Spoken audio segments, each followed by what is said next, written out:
Christians because it was obvious to everybody. But in our world, it seems like we have to make a different strategy. Who is involved in a particular body of Christ? Who is connected? Who is part of the decision process? Who can be counted on to be there in times of need and when something is going on? Who do you depend upon as a part of the church? So we have this idea of membership, the way we have made to know who is a part of what's going on, how those decisions are made. Who is part of building the spiritual life of the church. And if you found Acts the 2nd chapter yet, turn to that in verse 42, and I want to read to you this one simple verse that lays out a truckload of things. Where the author writes, they devoted themselves, talked about the church, the early church, as they were meeting in Jerusalem. They devoted themselves to the apostles' teaching and to the fellowship and to the breaking of bread and to prayer. Those four things. It says they devoted themselves. And this is a very interesting word if you look at the Greek. I have just enough Greek in my memory to use the dictionaries and books. I can't read it for myself. But there are a lot of things to be mined, especially out of words like this. Proskatero is the word that we find there in the Greek language. And the Greeks had this habit of sticking words together to change their meanings a little bit or give it a little bit more punch. And this is one of them. You see, the word katero, you can hear it in proskatero. The word katero itself means devoted. That's what it means. It's set apart to a single job, to a single purpose. It has a significance in one place. But they added to it this word pros, which is a motion word. It means toward. It's a word of energy. We're going towards this. We're grasping. We're continuing to grasp this thing. And so the Greeks stuck it together to give it more power, much like we do in grafting of plants these days. One of my friends back in Texas had a job when he was in college of grafting trees. And they had bred up a strain of fruit trees that made this fantastic fruit, but they were weak because their root systems were poor.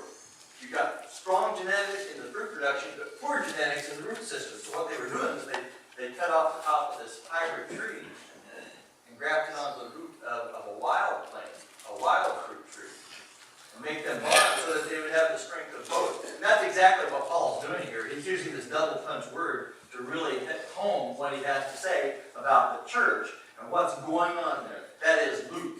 It is not Paul writing the book. It is Luke the doctor. He says that we are going to have dedication. We're going to have devotion to some certain things. An idea of continuing dedication, a long practice. It reminds me of Kevin Durant. Do you reckon there's a day in Kevin Durant's life that he doesn't shoot free shots? Probably not. Probably not a single day. He was doing it when he was this tall. He was doing it when he went to that university in Austin that will remain nameless in this meeting. I like that one too. There's a Texan out there someplace. But he's a guy that continues to practice that very basic thing. He's devoted to shooting free shots, long shots, short shots. He's devoted to dribbling, all the things that it takes to make a great basketball player. That's what he does. It's the same idea for us. And so Paul, Luke, in the book of Acts, tells us there are four things the church devoted itself to. And the first one is to the apostles' teaching. To the teaching of those guys who were with Jesus for 3 years. They experienced what he was about. They saw what he did. They knew what he taught. And they are the ones now passing it on to the church. And the church was listening. Not just once, not just twice. They were devoted to it in that they heard what the apostles had to say, and then they put it in practice. The very things that Jesus had said and done in his ministry are being passed on. But it requires devotion. People who concentrate on it, who listen to it, who put it into practice themselves, and they move forward.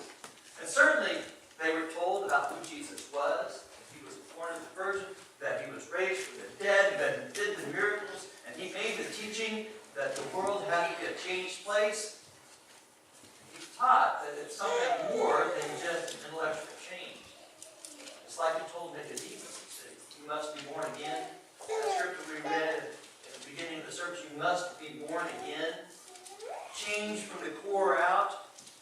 Really, that is such a radical idea. To become a totally new, redone, remade person by the power of the Spirit. Not because we've worked hard. Not because we've done great things or we've earned it, but because God is working in us. It's like the wind, he says. The wind that blows, you can't see the wind, you can see what the wind does. Certainly we saw what the wind did this last week. Our neighbors had the awning blown off, and had it not been for their basketball goal, which had been over, it would have gone into the Osborne's house, was coming in the front door. And the wind is there, you can't see it, but it sure is effective, isn't it? And that's how the Spirit's to be. God's Spirit that he placed in every one of us. It's to move us, it's to shape us, it's to make us strong and true beyond our imagination. 1900 years of the law of Moses, by the time that Christ came, more or less 1900 years, they've been practicing that set of rules, the Ten Commandments, the laws that went with them, the dietary laws that were given to them, the regulations on worship, and all those things, and yet people are still people. Now the Spirit's come. He says, you must be born again by the power of the Spirit. Something new, different, and blessed by God's presence itself. The first thing that they did is devoted themselves to the apostles' teaching, and we're to do the same. That's why we have this book. To hear it, to understand it, to be changed by the Spirit through it. We must devote ourselves to the apostles' teaching. Secondly, he says they were devoted to the fellowship. Now notice that there's a V in front of the word fellowship. That is the definite article. And it's not just any fellowship, it's a particular fellowship. That's the point of the definite article. The fellowship. He's talking about the church, not the church universal. He's talking about a place you go to be with the people of God that you belong to. It's a church. Specifically, a discrete group of people doing one thing. It's people who know you. It's easy to go to a new town and for 3 or 4 weeks and act like a really together Christian, but it's not until a couple of years come by that people see you in good times and bad that they know who you really are, you see? And that's why it's the church, because it's supposed to be the place where people know you, the real you, because they've seen you in the good times and the bad. They've seen you when you're crying and when you're happy. They know who you really are and can hold you accountable. And so that's why it's the fellowship. They devoted themselves to it. That is, they went to the fellowship. They were there. Part of it. It's that connection, that association that allows them to be redeemed by the power of God. We need